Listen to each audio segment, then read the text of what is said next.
لوگوں نے اپنے دین کو کھیل اور تماشا بنا رکھا ہے اور دنیا کی زندگی نے ان کو دھوکے میں ڈال رکھا ہے، ان سے کچھ کام نہ رکھو۔ ہاں، اس قرآن کے ذریعے سے نصیحت کرتے رہو تاکہ قیامت کے دن کوئی اپنے اعمال کی سزا میں ہلاکت میں نہ ڈالا جائے۔ اس روز اللہ کے سوا نہ تو کوئی اس کا دوست ہوگا اور نہ سفارش کرنے والا، اور اگر وہ ہر چیز جو روئے زمین پر ہے بطور معاوضہ دینا چاہے تو وہ اس سے قبول نہ ہو۔ یہی لوگ ہیں کہ اپنے اعمال کے وبال میں ہلاکت میں ڈالے گئے، سو ان کے لیے پینے کو کھولتا ہوا پانی اور دکھ دینے والا عذاب ہے، اس لیے کہ کفر کرتے تھے۔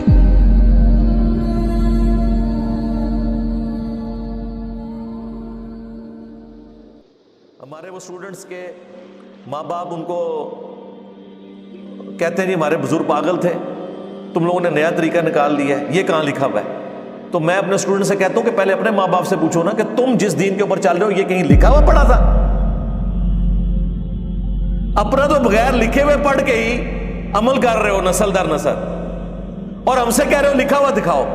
چلو ہم دکھا بھی دیتے ہیں، ہم تو دکھا دیں گے، اور تمہارے پاس قیامت تک ٹائم ہے، تم دکھا نہیں سکو گے۔ پھر کیا نکلے گا اس میں سے؟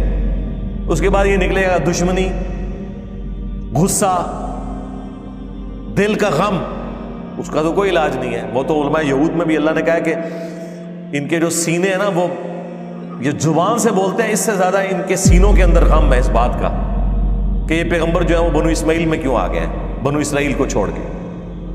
تو دل کے غم کا تو کوئی علاج نہیں ہے۔ اگر کسی کو یہ غم لگ گیا نا کہ میرا فرقہ کو غلط نکل آیا، تو بجائے اس کے اوپر رونا رونے کے اللہ کا شکر ادا کریں کہ وہ فرقہ غلط نکلا، اس کے باوجود اللہ تعالیٰ نے مجھے اس میں سے بچا لیا۔ اس چیز کی خوشی آپ کے اس غم پر بھاری ہونی چاہیے، بجائے یہ کہ آپ روگ لگا کے بیٹھ جائیں۔ یہ اکثر لوگ یہی روگ لگا کے بیٹھے ہوئے، ابا جی بھی ساڈے دا مطلب ہے وہ تے تہجد گزار سن، صرف تہاڈا ہی ابا تہجد گزار سی؟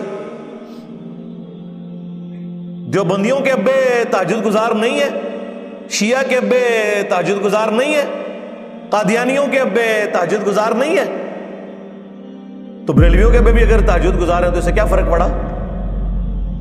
کیا یہ کرائٹیریا ہے؟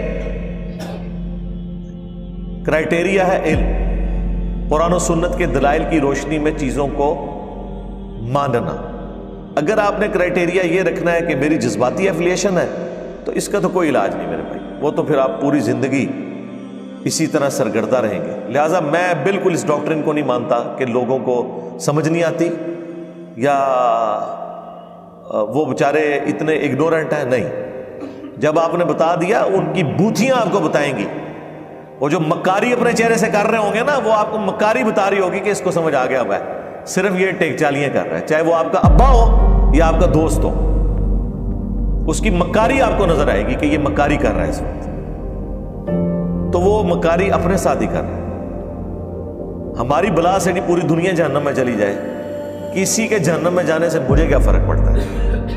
یہ تو قرآن میں لکھا ہے کہ قیامت والے دن انسان اپنے ماں باپ سے بھاگے گا، بیوی بچوں سے بھاگے گا، اور اس سے بڑھ کر اللہ تعالیٰ فرما رہا ہے انسان یہ بھی کہے گا کہ مجھ سے میرے بچے، میری بیوی سب کچھ لے لے، یا اللہ مجھے چھوڑ دے۔ اس سے سخت جملہ کوئی ہو سکتا تھا؟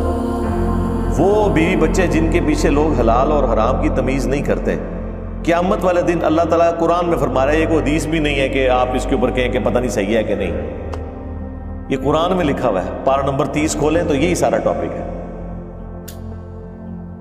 سورہ عبس کے اندر اینڈ پہ اللہ تعالیٰ فرما رہا ہے کہ وہ اپنے تمام رشتہ دار قربان کرنے کے لیے تیار ہو جائے گا، بیوی بچے دے کے کہے گا کہ یا اللہ مجھے چھوڑ دے۔ تو یہی بات اگر میں دنیا میں کروں کہ بھاڑ میں گئے ماں باپ، بیوی بچے، رشتہ دار، ہر شخص کو پہلے اپنی آخرت کی فکر کرنی چاہیے، تو اس کے اوپر برا ماننے والی کون سی بات ہے؟ اور اگر کوئی برا مان رہا ہے نا تو یہ وہی بندہ ہوگا جو قیامت والے دن انہی بیوی بچوں کو اللہ تعالیٰ کو فدیے کے طور پر دے کے کہہ رہا ہوگا مجھے چھوڑ۔ لہٰذا اس کے بیوی بچے بھی اس سے ہوشیار رہیں کہ اس نے تو تمہیں بیچ کے اپنی جنت پکی کرنی ہے۔ بھاڑ میں گیا تمہارا ابا، خاوند گیا بھاڑ میں، بچے گئے بھاڑ میں، تم قرآن و سنت کو دیکھو اور اس کے اوپر عمل کرو، ورنہ قیامت والے دن انہی رشتہ داروں نے تمہیں اللہ تعالیٰ کے سامنے پیش کرنا ہے قربانی کا بکرا بنا کے۔ تو بہتر نہیں ہے کہ آپ اس دن آنے سے پہلے ہی اپنی آخرت کی تیاری کر لیں اور اس شخص کے ساتھ اپنی نسبت مضبوط کر لیں جس کی قبر مدینے میں ہے صلی اللہ علیہ وآلہ وسلم. میرے نبی سا ہے ہی کوئی نہیں.